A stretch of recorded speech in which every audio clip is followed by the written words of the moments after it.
Hi guys, this is Elise with Healthy Foodie, and today I'm going to show you how to make healthy pumpkin spice biscuits. So you're going to gather all of your ingredients, and then in a large mixing bowl you're going to combine the flour, brown sugar, baking powder, salt, and baking soda.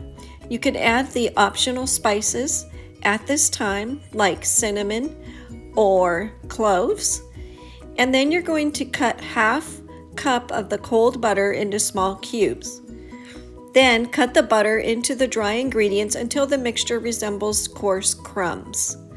Then in a small bowl, combine the pumpkin and buttermilk and stir into the dry mixture until combined.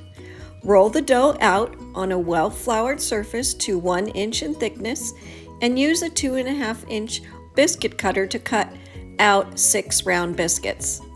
Place the biscuits on a greased baking sheet 1 inch apart and bake at 425 for 19 to 22 minutes or until golden brown. Enjoy! And if you'd like, at the end, melt the remaining 2 tablespoons of butter and brush over the biscuits as soon as they're removed from the oven.